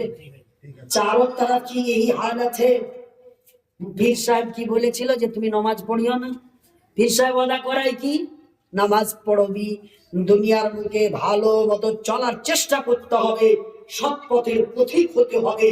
কেন আমার খাজা গরিব নওয়াজকে আমার আল্লাহ বলেছিলেন পবিত্র মক্কার সরজমিনে কাবাতুল্লাহর রিয়াদ ধরে দাঁড়িয়ে দাঁড়িয়ে কেন বলেছিল, হে মাওলা আপনার নবী আমাকে গ্রহণ করেছে, আপনি গ্রহণ করেন। এবং যারা আমার মুরিদ হবে, নবীর আদর্শ মেনে চলবে, আমার কথার উপর আমল করবে, নবীর সুন্নাতকে ফলো করবে, আপনি তাদেরকে জান্নাতি বানাইয়া দিয়ে আমার খাজা গরিব নওয়াজকে আমার আল্লাহ সার্টিফিকেট দিলেন, হে গরিব নওয়াজ মুঈনুদ্দিন, আপনার উম্মত যারা সিরাতে মুস্তাফার উপর আমল করবে, সঠিক পথের পথিক হবে, তার মুরিদ পর পর তারা সবাই জান্নাতি হয়ে যাবে। গ্যারান্টি দিয়েছিলেন আমার আল্লাহ। কিন্তু আজকে আমরা মুরিদ হয়েছি সব ভণ্ডর দল, শুধু পীরের মুরিদ একে অপরের সঙ্গে লড়াই করি। তোর পীর এরকম, আমার পীর ভালো, তোর পীর এরকম, আমার পীর ভালো। হে মুসলমান, আল্লাহর নবী যেমন বলেছেন আমি নবীর কলমা পড়ো লা ইলাহা ইল্লাল্লাহ মুহাম্মাদুর রাসূলুল্লাহ সাল্লাল্লাহু আলাইহি সাল্লাম, আমি নবীর কলমা পড়ে ঈমানটাকে মজবুত করো। কিন্তু আদম থেকে নিয়ে ঈসা আলাইহিস সালাম পর্যন্ত যত নবী আছে সব নবীকে যদি ভালোবাসো তাহলে তুমি প্রকৃতিক ঈমানদার হবে। সেই মতোই তুমি যেই পীরের মুরিদ তাকে ভালোবাসো, তার দামান ধরো, তার সাথে সাথে সকল পীরকে ভালোবাসো, তাহলে তুমি প্রকৃতির ঈমানদার হতে পারবে। তাহলে আল্লাহর কোরআন মোতাবেক জান্নাতে যেতে পারবে। তাহলে আপনি আল্লাহর কোরআন মোতাবেক ওই আপনার ঝর্ণাধারার পানি পান করতে পারবে। ওই জান্নাতে যেখানে গেলে মানুষ কোনোদিন বেরিয়ে আসে না, ওই জান্নাতে যেখানে গেলে কেউ কোনোদিন বেরিয়ে আসার চান্স পাবে না। আমার আল্লাহ রাব্বুল আলামিনের নামে বলেন উম্মতেরা রে, পৃথিবীর বুকে তুমি গুনাহ করো, আমি নবী তোমার গুনাহ করাটা দেখতে নাই। মনে করিও না ঘরের ভিতরে ঢুকেছি না করলাম, আমি দেখতে পেলাম না। আমি রাত্রের অন্ধকারে ডাকাতি করলাম, আমাকে কেউ দেখতে পেল না। আমার আল্লাহ বলেন আমি দেখি আর আমার নবীকে সত্য দিয়েছি। গোটা পৃথিবী যা আমার নবী নিজেই বলেছে গোটা পৃথিবীটাকে আমি নবী হাতের তালোয়ার মতো রেখে। তো যেই নবী হাতের তালোয়ার মতো গোটা পৃথিবীকে দেখতে পাই, সেই নবী আমরা ভয়ে ভয়ে ঝগড়া করি জানতে পারেন কি পারে না? আমরা যদি ভয়ে ভয়ে ঝগড়া করি নবী জানতে পারে, স্ত্রী স্বামীকে গালি দেয় নবী জানতে পারে, রাত্রের বেলা ডাকাতি করে নবী জানতে পারে। এই জন্য মুসলমান বলি ভাইরা এমন কাজ করে না হাসরের মাঠে লজ্জিত হতে না হয়, এমন কাজ করে নবীর সামনে মুখ কানা উঠিয়ে নবীর চেহারার দর্শন করতে পারি, লজ্জিত হয়ে যেন মুখটা হেঁটু করে থাকতে না হয়। সেই দিন নবীর শাফাআত যারা পাবে, নবী যার সুপারিশ করবে সেই জান্নাতে যাবে। কিন্তু আমি আপনি আমল করেছি এমন, নবীর সুপারিশ পাওয়াটা আমাদের জন্য গ্রহণযোগ্য নয়। এমন কাজ করবেন নবীর সুপারিশ যেন হয়। তাই তো বাবা কবি কি বলতেছে মহাব্বতে শোনা আল্লাহর নবী নূরের নবী নাই গো আপনার তুলনা, নূরে ঝলমল ঝলমল করে সোনার মদিনা, হায় নূরে ঝলমল ঝলমল করে সোনার মদিনা। আপনি একটু উঠেন না গো, কেউ যদি দেয় টাকা পয়সা হায় গো নূরে ঝলমল ঝলমল করে সোনার মদিনা, দেখিতে গুণবাদে হাসানা। খালতিপুর থেকে আমরা আশা করব কার উপর? নবীর উপর। আমার সাথে সাথে বলেন দেখিতে গুণবাদে হাসানা। আমার সাথে বলবেন ডেকে নাও দেখিতে গুণবাদে হাসানা, দেখে না রাসূলুল্লাহ, দেখিতে গুণবাদে হাসানা, দেখে না রাসূলুল্লাহ, দেখিব দুই নয়নেতে মদিনা রাসূলুল্লাহ, মদিনা ইয়া রাসূলুল্লাহ। কে যারা যারা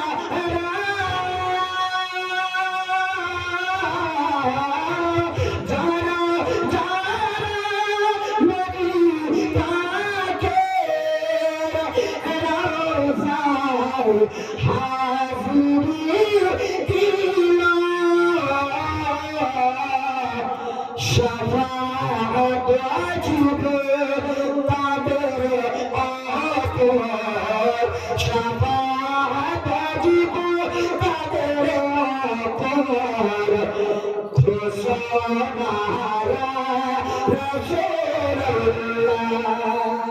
من زار قبري وجبت له شفاعته আমার নবী বলেন উম্মতেরা তোমরা যারা আমি নবীর রওজা জিয়ারত করে নিবে আমি নবীর জন্য তার শাফাআত ওয়াজিব হয়ে যায়।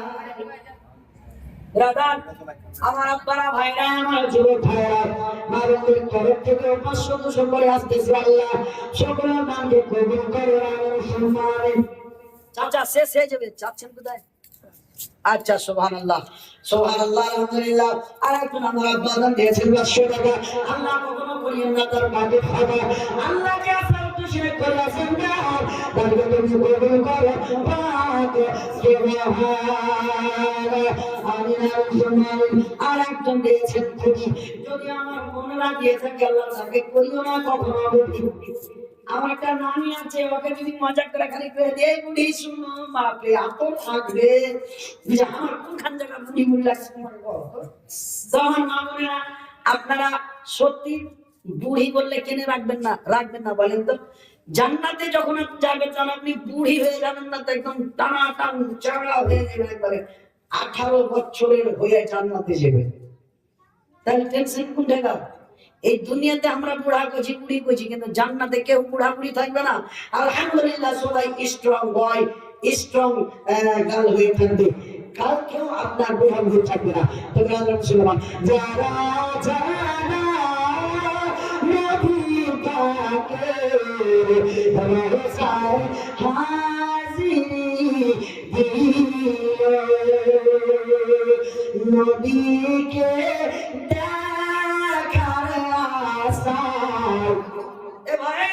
খুব সুন্দর ছন্দ আমরা নবীকে দেখার আশা নিয়ে আছি নবীকে দেখার আশায় আসি গামরাতে দিন কাটায় নবীকে দেখার আশায় আসি গামরাতে দিন কাটায় নবীকে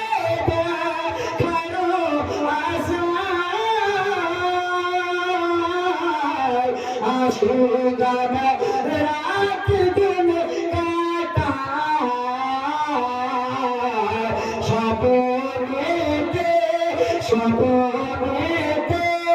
দেখা দিতে স্বপ্নেতে দেখা দিতে এই সোনায় রাসূলুল্লাহ।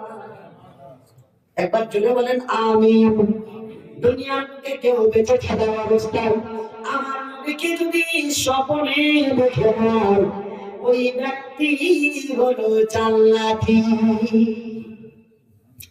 মুসলমান। একটা আমল যদি করেন নবীর মহব্বত অন্তরে রেখে তাহলে আপনি দুনিয়ার বুক থেকেই জান্নাতের দিদার করতে পারবেন এবং আরেকটা যদি আমল করতে পারে মৃত্যুর আগে আগে নবীর জিয়ারত হবে এই দুনিয়াতে থেকেই। যদি প্রত্যেক দিন 1000 বার করে দুরূদ শরীফ পড়তে পারেন নবী বলেছেন আমার সেই উম্মত মরার আগেই আমি নবীর জিয়ারত করব সুবহানাল্লাহ। আমরা মসজিদে বসে 100 বার দুরূদ পড়া জুটে না মসজিদ থেকে দুধ ধরিয়ে বেরিয়ে পড়ি কি কিন্তু নবী বলেন উম্মতরে 1000 বার করে প্রত্যেক দিন দরুদ পড়ো আমি নবীর জিয়ারত করো আর আমি নবীর জিয়ারত যদি হয়ে যায় তোমার জন্য জান্নাত ওয়াজিব। আর তুমি যদি দুনিয়ার বুকে বেঁচে থেকে জান্নাত দেখতে চাও তাহলে দুনিয়ার বুকে আল্লাহর কোরআন তেলাওয়াত করো। ওই কোরআনের মধ্যে ছোট্ট একটা সূরা রয়েছে যেটা ছেলেরা বিয়ে করার জন্য খুবই মুখস্থ করে। তুই পড়াশোনা করেছিস বলে কইস না ভাই পড়াশোনা করিনি তো শ্বশুররা দেখতে আসার লেগে যখন কইছিল তখন পুলিশের কাছে যে একটা সূরা পাতে আসবে মুখস্থ করেছি আর একটা সূরা ক্লাস মুখস্থ করেছি আর জানি না। এই দুটা সূরা খালি বিয়ে করার লেগে ছেলেরা মুখস্থ করছে। সত্য কথা বলছি না তো এই আর জীবনে এটাও মুখস্থ করতো না যদি খালি সূরা না জিজ্ঞেস করতো কিনা তো ওইটিও মুখস্থ করতো না। তো সূরা ইখলাস, ছোট্ট একটা কথা, আল্লাহর নবী যখন হায়াতে ছিলেন একটা জানাজা নবীর কাছে নিয়ে আসা হলো, ইয়া রাসূলুল্লাহ আপনাদের ইমাম সাহেব জিজ্ঞেস করে কিনা এই লোকটি ইন্তেকাল করেছেন আজকে, যদি এনার কাছ থেকে কেউ পেয়ে থাকেন কিছু বলবেন, তার পরিবারের লোকেরা আছে, আত্মীয় স্বজন যারা নিজের লোক আছে বলবেন, ঠাট্টা শুরু করা হবে, বলে কিনা? আল্লাহ নবী মুস্তাফা ওই লোকটির জানাজা হাজির যখন হলো, সুবহানাল্লাহ সুবহানাল্লাহ, আব্বা জান আমার আরো 500 টাকা কার কাছ থেকে, ও ভাই থেকে আপনি নিয়ে আসলেন, সুবহানাল্লাহ, নিজেই নিয়ে আসবেন, নিজে দান করার জন্য, আল্লাহ আমাকে কবুল করে নাও। আল্লাহর নবীর কাছে যখন বাবা জানাজা নিয়ে আসা হলো, আল্লাহর নবী বললেন, ওরে সাহাবারা, এই লোকটি তো মারা গেছে, বলে এই লোকটি মৃত্যুর আগে কাউরির কাছ থেকে ধার নিয়েছিল নাকি? বলেন ইয়া রাসূলুল্লাহ, নবী গো, তার বাড়ির লোককে জিজ্ঞেস করলাম, এই লোকটি বেশি নয় 4 দিরহাম, অর্থাৎ 4টি সোনার 9 চাঁদির সিক্কা, 4টি চাঁদির সিক্কা ধার করেছে, শোধ করতে পারেনি, ইন্তিকাল হয়ে গেছে। আমার নবী বললেন, ওরে সাহাবারা রে, এই লোকটির জানাজা আমি নবী পড়াবো না। শিখেন শিখেন, ইমাম সাহেব যদি এখন বলে যে এই লোকটা কার কাছে ধার লেছে, ওর পরিবারের লোক আগে ধার যদি শোধ না করে বা ধার লিয়ে মারা গেছে, তাহলে আর জানাজা পড়াবো না, এই মুলবিকে বোরা গোছাইতে কহা, অন্য মুলবি রাখবো। কি কথা ঠিক বলছি কিনা? দুনিয়াতে সব মাফ হবে, অন্যের হক খেয়ে মরবেন, আল্লাহ মাফ করবেন না। আল্লাহ বলছে হুকুকুল ইবাদ, যেটা অন্যের হক খেয়ে মরেছো, সেই লোকটা যদি জীবিত থাকে, তুমি যদি মরে যাও, যার হক খেয়ে মরে গেলা সে যদি ক্ষমা করে, আমি আল্লাহ ক্ষমা করব, ও যদি ক্ষমা না করে, আমি আল্লাহর রহমত তোমার উপর বর্ষণ হবে না, আমি আল্লাহ তোমাকে ক্ষমা করব না। তাহলে আছি আমরা কোথায়? আজকে কিছু কিছু মানুষ লাখ লাখ টাকা, কোটি কোটি টাকা খেয়ে নিয়ে বিদায় নিয়ে চলে গেল দুনিয়া থেকে, তার হক আদা করতে না পারে আপনি মরে গেলেন। আল্লাহর নবী বলছেন, কোন ব্যক্তি যদি শহীদ হয়, তাহলে যুদ্ধের ময়দানে গিয়ে তার জীবনের সব গুনাহ খাতা, রক্ত যে শরীর থেকে ঝরে পড়ে বালুতে ধুলাতে, জমিনে রক্ত পড়ার সাথে সাথে আল্লাহ তার সব গুনাহ খাতা মিটিয়ে থাকে, নিঃসীমা করে দেয়। কিন্তু এই শহীদ ব্যক্তি যদি কাউরির কাছ থেকে ধার করে রাখে, তাহলে সেখানে তার গুনাহ মাফ হবে না। তাহলে আমরা কত বড় ভুল নিজের সাথে করছি আমরা একবারও বুঝতে পারি না। চা খেয়ে নিয়ে, আমার কথা কিন্তু একটু কড়া, আপনারা হয়তো ভাববেন মুনি সাহেব কি বলতে লেগেছে, বাস্তব কথা বলতে গেলে জালসার মেহফিলে আমি ভয় করি না। কেন?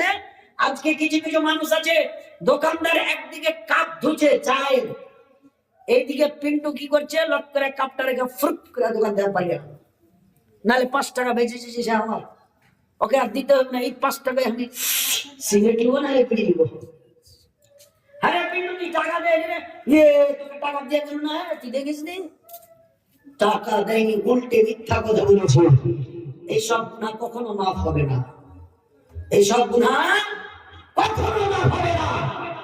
আপনি যতই আপনি ইবাদত করেন, অন্যের হক খেয়ে ইবাদত করবেন, আল্লাহ বলছে বান্দারে, তোমার ভাইয়ের হক আদা করো, তারপর নামাজের চেষ্টা করো, তোমার ভাইয়ের হক আদা করো, তারপর তুমি রুকু করো, তোমার ভাইয়ের হক আদা করো, তারপরে তুমি কিয়াম করো, তোমার ভাইয়ের হক আদা করো, তারপরে তুমি কিয়াম করো, তোমার ইবাদত করা হবে, আমি আল্লাহ তোমার ইবাদত কবুল করব না।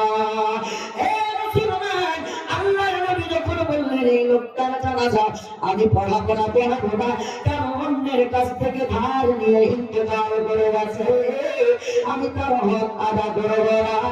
আল্লাহর নবী বলছেন, তার জানাজা আমি পড়াবো না। আমার আল্লাহ ডাকতে বললেন, এ সাইয়্যিদুল মালায়েকা জিবরাইল, তাড়াতাড়ি চলে যায় আরবের সরজমিনে নবীর দরবারে মানুষের রূপ ধারণ করবে জান্নাত থেকে 4 দিরহাম নাই আর যেই লোকটি মারা গেছে যার জানাজা পড়াতে আমার নবী অমান্য করলেন তার কাছে যাও নবীর কাছে গিয়ে ওই লোকটি এই 4 টাকা আমি আল্লাহর তরফ থেকে শোধ করব। হে মুসলমান, আমার আল্লাহকে জিবরাইল বললেন মাওলা যে লোকটার জানাজা নবী পড়াবো না বললেন, আর কারণটা হলো সে ধার নিয়ে মারা গেল, ধার শোধ না করার কারণে আমার নবী জানাজা পড়াবেন না। কিন্তু আপনি তার হয়ে আপনার এই বান্দাকে কত ভালোবাসেন, আপনার এই বান্দারও আপনি ভালোবাসেন, আপনি নিজে ধার শোধ করার জন্য আমি জিবরাইল সাইয়্যিদুল মালায়েকাকে দেখাচ্ছি। কারণটা কি? কারণটা কি? আমার আল্লাহ বললেন জিবরাইল রে, এই লোকটা আমি আল্লাহর কাছে এত প্রিয়, এত প্রিয় যার বর্ণনা করে শেষ হবে না। জিবরাইল আমার নবীকে গিয়ে বলে দাও ধার শোধ করে দিয়ে নবীকে জানাজা পড়াতে বলো। আর নবী যদি প্রশ্ন করে বলবে আল্লাহর নবী এই লোকটা বলো জান্নাতি। কারণটা কি? কেন জান্নাতি? আল্লাহর নবীর কাছে জিবরাইল আসলেন আর আরেকটা কথা আমার আল্লাহ শিখিয়ে দিলেন, জিবরাইল নবীকে গিয়ে আরো বলে দাও এই লোকটার জানাজায় যারা যারা অংশগ্রহণ করেছে তার জানাজার নামাজ যারা যারা পড়বে তারাও হবে জান্নাতি। জিবরাইল আমিন নবীর কাছে আসলেন, আসসালামু আলাইকুম ইয়া রাসূলুল্লাহ, আল্লাহ পাক আপনাকে সালাম জানিয়েছেন সাল্লাল্লাহু আলাইহি ওয়াসাল্লাম। নবী আমার আল্লাহর সালামের উত্তর দিচ্ছেন, জিবরাইল তুমি ইয়া রাসূলুল্লাহ আমি মানুষ রূপে ওই লোকটির ধার শোধ করতে এসেছি, ধার শোধ করে দিচ্ছি, আপনি তার জানাজার নামাজটা পড়ে দিন। আল্লাহ নবী প্রশ্ন করলেন, সুবহানাল্লাহ, আর মামুদের তরফ থেকে মোটামুটি 350 টাকার মতো ইনশাআল্লাহ তাকে কবুল করে দেন। আল্লাহ নবী প্রশ্ন করলেন, জিবরাইল যে লোকটার জানাজা আমি নবী পড়াতে চাইলাম না তার জানাজা আমি পড়াবো না বললাম একমাত্র কারণ সে ধার শোধ করেনি, সেই ধারটা তুমি জিবরাইল শোধ করছো, কারণটা কি? আল্লাহর তরফ থেকে সে কারণটা কি? এরকম আমল করলে বলেন নবী এই লোকটাকে আল্লাহ মাফ করে দিয়েছেন, এই লোকটাকে আল্লাহ বকশিশ করে দিয়েছেন, এই লোকটাকে আমার আল্লাহ মাগফিরাত করে দিয়েছেন। আর নবী আমার বলেছে আরে জিবরাইল তারপরে কি আমার আল্লাহ বলেছেন, বলে আল্লাহর নবী এই লোকটা জানাজায় যারা হাজিরি দেবে তারা জান্নাতি হয়ে যাবে। আল্লাহর নবী বললেন, জিবরাইল কারণটা কি? কারণটা কি? আপনি বলো এই লোকটি কেন এত পাওয়ারফুল হয়ে গেল, এই লোকটির সম্মান কেন এত বেড়ে গেল? বলেন ইয়া রাসূলুল্লাহ এই লোকটি 5 ওয়াক্তের নামাজ পড়ার সাথে সাথে কাউরির সঙ্গে বেঈমানি বদমাশি করে এই 4 টাকা ধার করে শোধ করার আগে মারা গেল। এর জন্য আল্লাহ আমাকে দুনিয়ার বুকে দেখালো মানুষের রূপ ধারণ করে।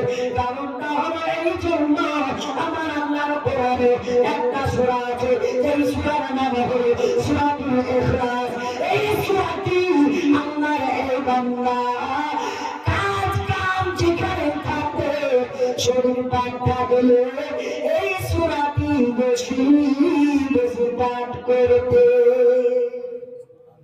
যেই সূরার মধ্যে আল্লাহর ওয়াহদানিয়তের এলান আছে, আল্লাহর সাথে কাউরির সানি নাই, একমাত্র আমার আল্লাহর নিজে জাতের কথা আছে। এই জন্য আমার আল্লাহ খুবই তাকে ভালোবেসেছে।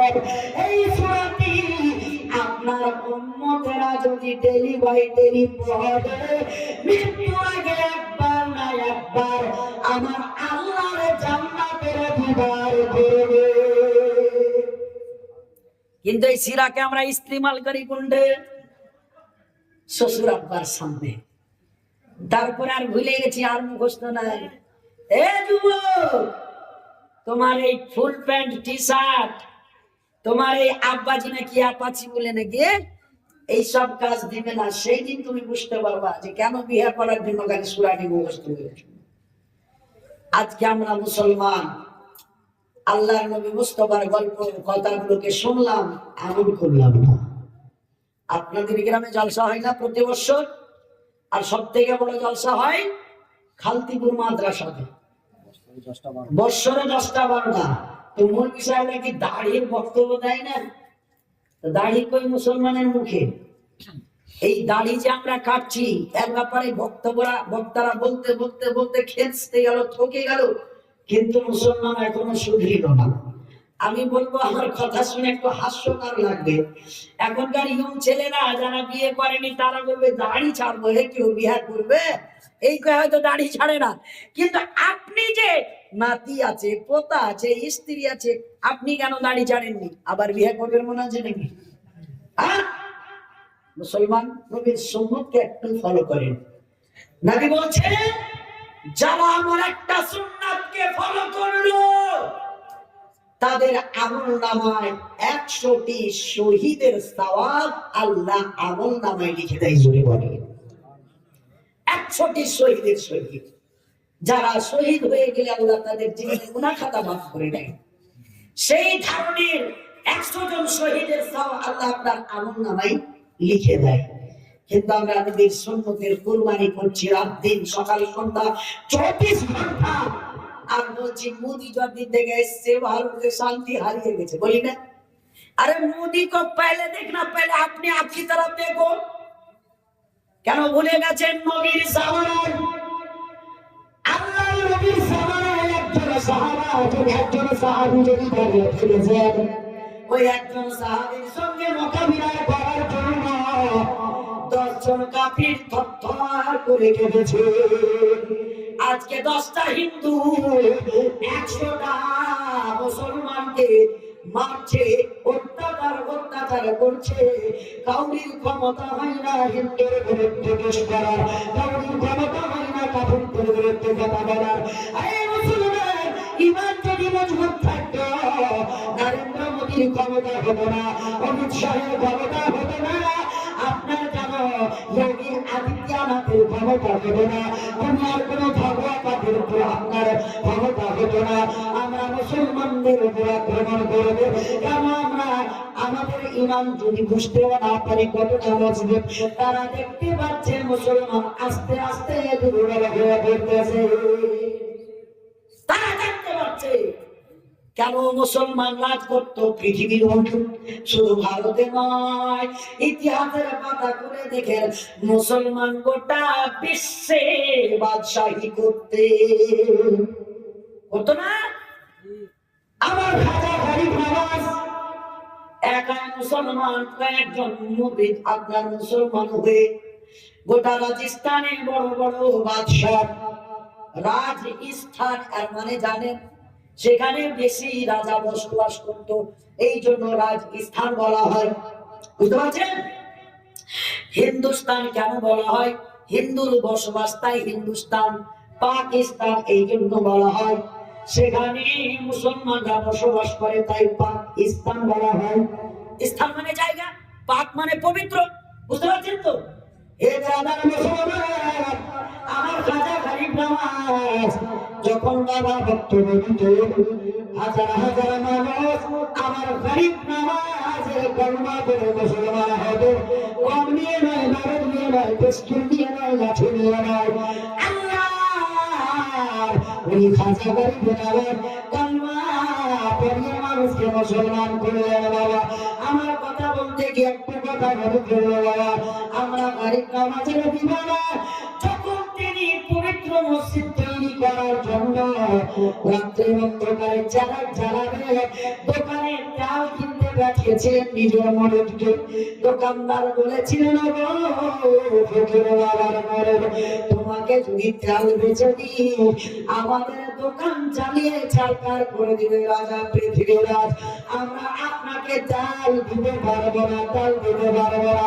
পাহাড়ে আমার খাজা গরিব নওয়াজের কারামাত মুরিদেশে বললেন হুজুর ওই কাফিরেরা আমাদেরকে তেল দিল না কেন? লালটেন জ্বালিয়ে চেরাগ জ্বালিয়ে রাত্রে মসজিদের কাজ করবেন। তার রাত্রের বেলা মসজিদের কাজ করার জন্য আলোর মধ্যে তেল কিনতে পাঠিয়েছিলেন, কিন্তু তেল দিল না বিমানের আগে। এই মান কাঠের দোকানদারেরা এমন অবস্থায় আমার গরিব নওয়াজ বললেন আমার কাঠোয়া নিয়ে যাও, ওই আনাসাগর থেকে এক কাঠোয়া পানি নিয়ে এসো, বাগনায় ঢালো, আমি বাগনায় উজু করবো, কাপড়টা নিচে রাখো, উজু করা পানিটা কাপড়াতে পড়বে, সেই পানি চাই চারাকে দিয়ে দাও। আমি গরিব নওয়াজের উজু করা পানি চাই তাদের কাজ করে। খুতবাতে আজমির পড়ে দেখেন আমার গরিব নওয়াজের ওযু করা পানি চাই তাদের মতো কাজ করেছিল। আপনার লালটেন জ্বালিয়ে রাতে রাতে মসজিদ তৈরি করেছিলেন। আর ওই দোকানদার যারা তেল দেয়নি, রাত্রের বেলা তেল দিল না, দিনের বেলা দোকান খুলেছে, ওই দোকানের সম্পূর্ণ তেল পানি হয়ে গেছে। এই ওলিদেরকে মানতে হবে কিনা? হ্যাঁ, ঝগড়া করবেন পীর মুরিদ নিয়ে না, বাপ জান্নাতে যেতে পারবেন না। যতই বড় আপনি পীরের মুরিদ হয়ে যান, আপনি যদি সব থেকে বড় যিনি পীর গৌস পাক আব্দুল কাদের জিলানী খালি ওয়ারি তসবিহ পড়েন আর অন্য পীরকে গালি দেন, আমি খোদার কসম বলি আপনার জন্য জান্নাত হারাম হয়ে যাবে। কেন? শরীয়ত কাউকে গালি দিতে বলেনি। কথা বুঝতে পারছেন?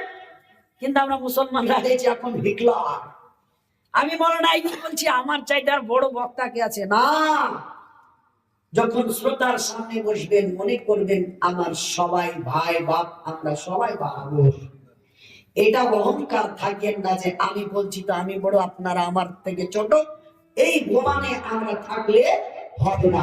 তো ব্রাদার মুসলমান, একদম 12:30 বক্তব্য শেষ করছি। আপনারা এক কাজ করেন, একটা কমিটির লোক যান, 2 টাকা 5 টাকা যা আছে শেষের বেলা আপনারা দিয়ে দেন। আলহামদুলিল্লাহ, আমি আর বক্তব্য ভালো বাড়াচ্ছি না।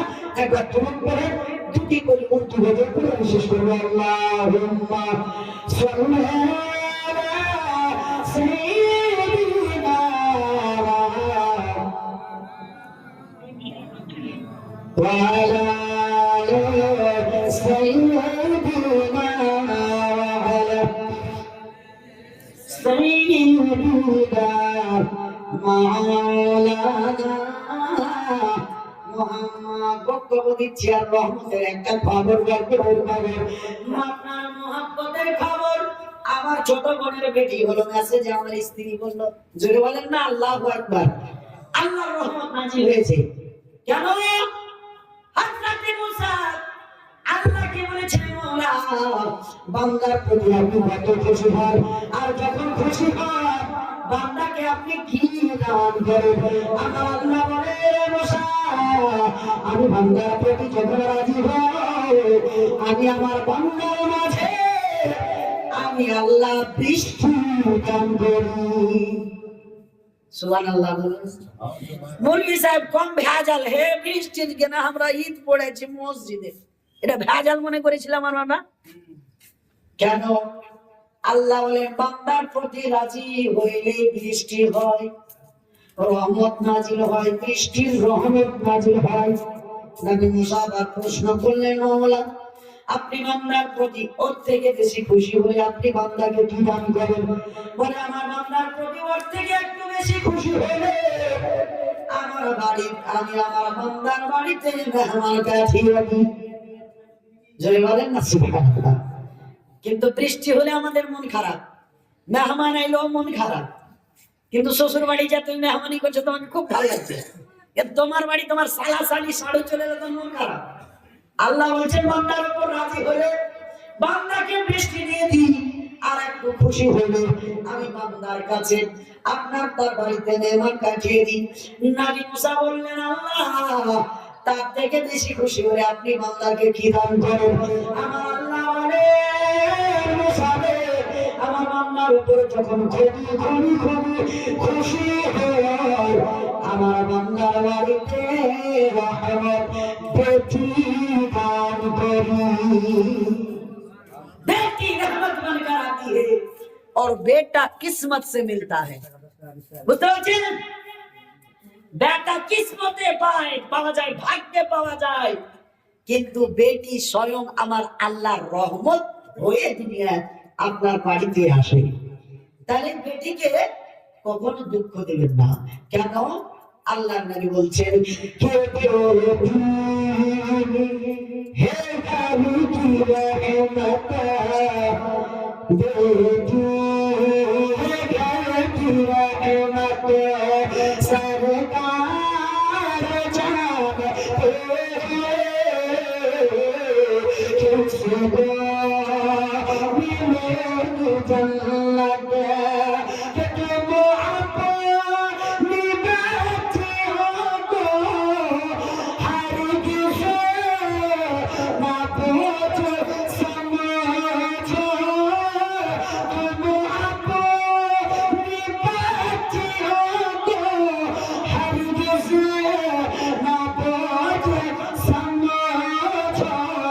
अरे बेटी है घर की रहमत, बेटी है घर की रहमत सरकार जानते बेटी है घर की रहमत। কাউরির বেটি আপনার বাড়িতে বউ হয়ে আসলো, কিতাবের মধ্যে আছে একটা স্বামী যদি নিজের স্ত্রীর একটু মিজাজ সহ্য করতে পারে, দেখা গেল স্বামী নরমাল, স্ত্রীর মিজাজ একটু কড়া, আল্লাহর নবী বলছেন হে পৃথিবীর মুখে যুবক, তোমার স্ত্রীর ওই হট মিজাজটাকে তুমি যদি সহ্য করতে পারো, আমি নবী বললাম হাসান হুসাইনের সঙ্গে জান্নাতি হয়ে যাবে। আমরা তো লাঠিলিয়া বসে থাকছি, কখন আসবে দিব একবারে ফুট বেড়া না। বাপ স্ত্রীকে কখনো মারবেন না। আরে মা খালারা, স্বামীকে ভালোবাসতে শিখেন। আপনার নবীজির একজন স্ত্রী সুমাইয়া, নবী তার বাড়িতে আসলেন আর বললেন হ্যাঁ সুমাইয়া একটু খাবার আছে বাড়িতে? বলছেন হুজুর বাড়িতে তো খাবার নাই, তো আমি তৈরি করি, আপনি একটু বসেন। মানে পাকা নেই, এমনি আছে, যেটাকে তৈরি করতে হবে খাবারটা। নবী বসে আছেন, সুমাইয়া এত খুশি হলেন, এত খুশি হলেন, সুবহানাল্লাহ। নবী এসছেন, স্বামী ঘরে এসছেন, এত আনন্দ। একবার তরকারিতে লবণ দিয়ে দিয়েছেন, কিন্তু নবীর ভালোবাসায় লবণ দেওয়াটা ভুলে গিয়ে আবার ঝোঁকে ঝোঁকে দ্বিতীয়বার লবণ দিয়েছে। বলেন তো দুইবার লবণ দিলে যতটা পরিমাণ দেওয়ার অতটা দিয়েছে, আবার ততটা পরিমাণ দিলে সবজিটা লবণীয় হবে কিনা? লজ্জা হবে।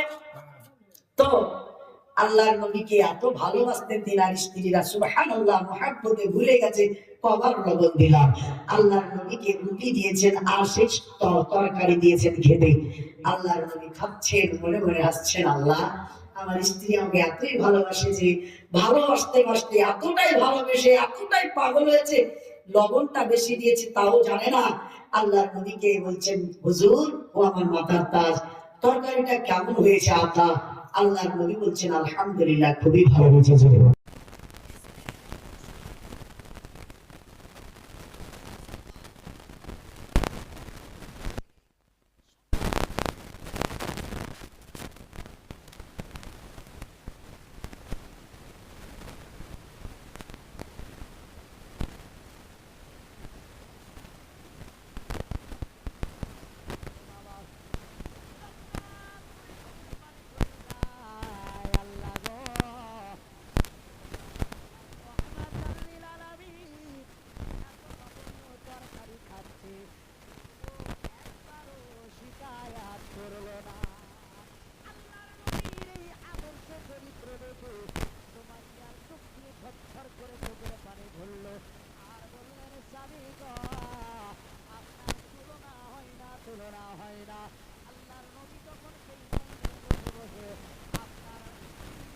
দোয়া করলেন। এই আমার আপনার আজকে স্ত্রী রান্না করেছে,